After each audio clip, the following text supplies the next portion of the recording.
Bonjour, aujourd'hui on va faire des leçons sur des coccis gram positifs. Aujourd'hui nous allons étudier les genres staphylocoques.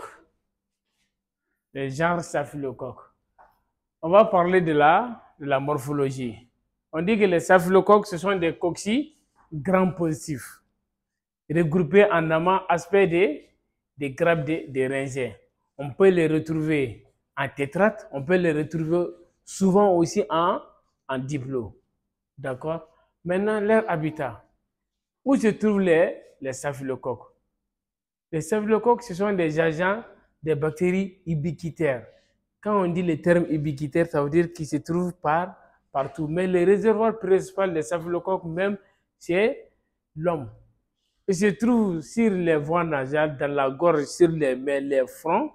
Il se trouve principalement aussi sur les muqueuses. C'est ça leur habitat. Maintenant, on va parler aussi des pouvoirs pathogènes des staphylocoques. Pouvoirs pathogènes, ça veut dire les staphylocoques provoquent quelle maladie? Avant d'aller là, on va parler d'abord parmi les 27 espèces dénombrées. Seules 3 espèces on retient. D'abord, on a le staphylocoque aureus, on a le staphylocoque epidermidis, on a le staphylocoque saprophyticus.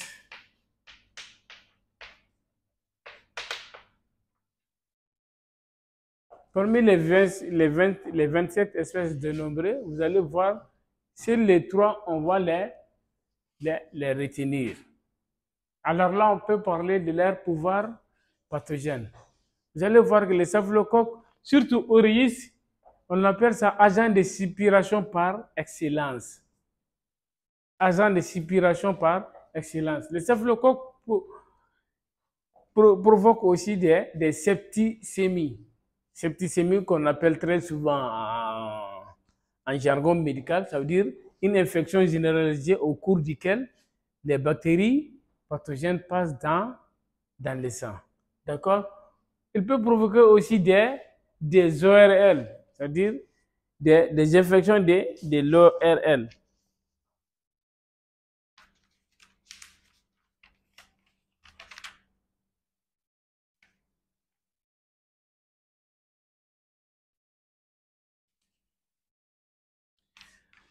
Maintenant, après leur pouvoir pathogène, on a parlé d'agents de suppuration par excellence dans des intoxications alimentaires.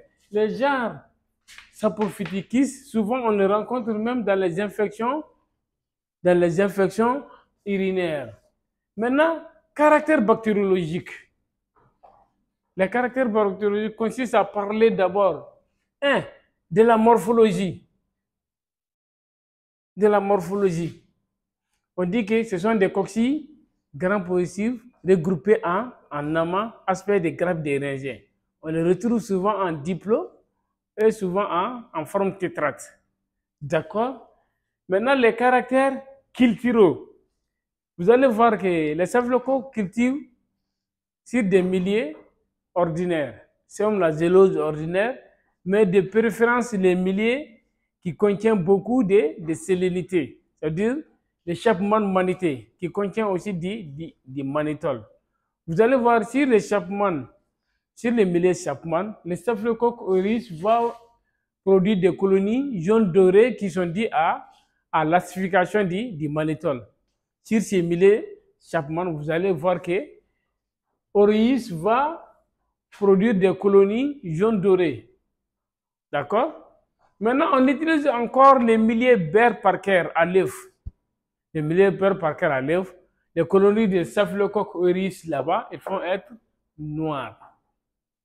D'accord? Ça, c'est les caractères culturels. Maintenant, les caractères biochimiques. Les caractères biochimiques.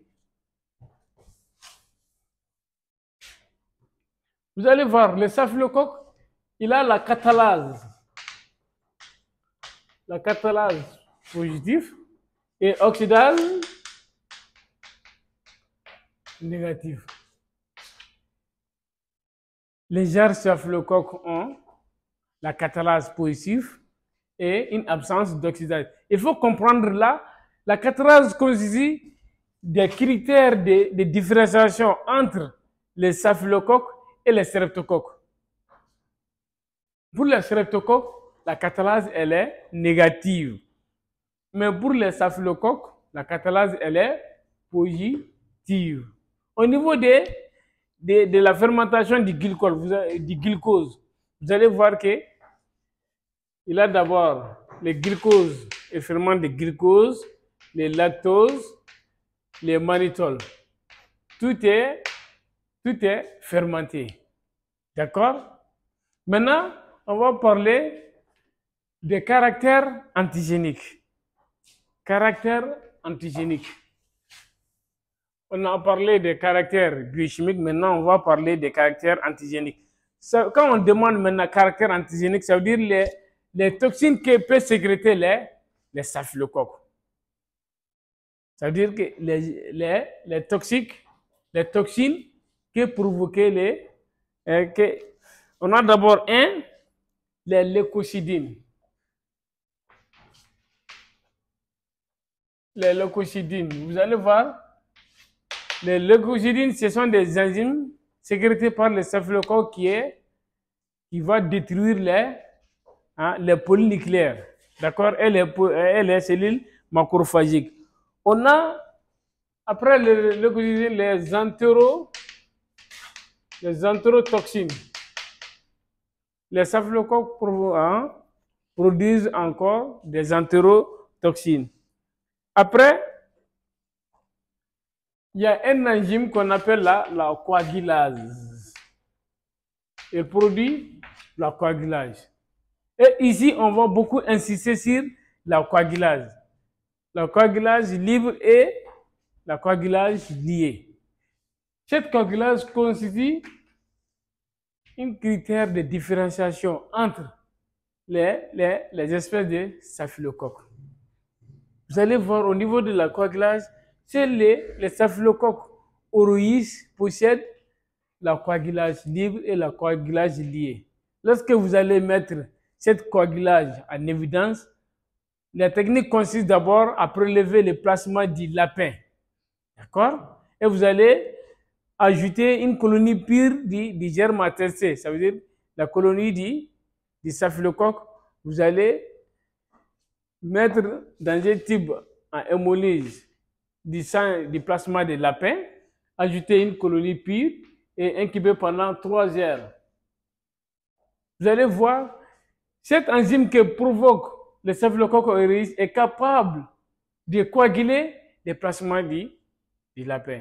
Dans les cas contraires, si c'est les autres espèces, vous allez voir, ils ne sont pas capables de coaguler les plasmas du lapin. C'est-à-dire, la différence entre les espèces de staphylocoques se situe au niveau de la coagulase. Les staphylocoques aureus ont la coagulase positive. Quoi? Par contre, les autres espèces ont la coagulase négative. Maintenant, après les caractères antigéniques, on va parler maintenant du diagnostic bactériologique. Quand on vous demande de donner un diagnostic bactériologique d'une bactérie, ça veut dire donner les cheminements pour identifier la bactérie. D'accord? On va parler d'abord ici, au niveau du diagnostic bactériologique, on va parler du prélèvement. On va parler du prélèvement. Comme nous venons de citer dans les pouvoirs pathogènes les maladies que peuvent provoquer les staphylocoques. C'est-à-dire le prélèvement peut être du sang, pour les cas de septicémie, les LCR, ça peut être les urines, ça peut être du pus. D'accord? Après le prélèvement, on va parler de la morphologie. Morphologie au gramme. On dit morphologie au gramme.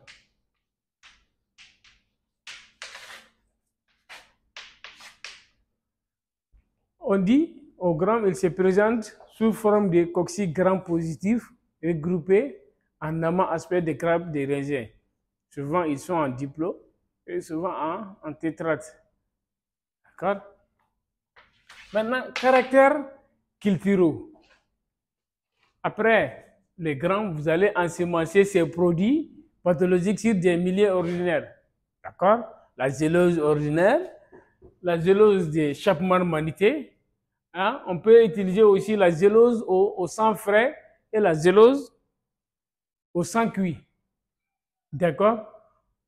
D'abord, on va l'incuber à entre 18 et 36 degrés Celsius. 18 et 36 dans des conditions, on dit les staphylocoques sont des aéro-anaérobies facultatifs. D'accord? Et le lendemain, après la culture, vous allez faire l'identification selon la source identifiée. D'accord? Jusqu'à l'antibiogramme. Voici ce qu'il faut connaître sur les genres staphylocoques. La prochaine fois, on va rentrer étudier l'une des espèces un à un. On a parlé de leur morphologie, de leur habitat, de leur pouvoir pathogène. Maintenant, dans les caractères bactériologiques, on a parlé de la morphologie, caractères culturaux, caractères biochimiques et caractères antigéniques. Dans les diagnostics bactériologiques qui consistent à rechercher ces bactéries-là dans des produits pathologiques jusqu'à l'antibiogramme. L'antibiogramme qui veut dire on va tester ces sources de staphylocoques face à différentes antibiotiques. Voici en quelque sorte ce qu'il faut connaître sur les genres staphylocoques. Je vous remercie.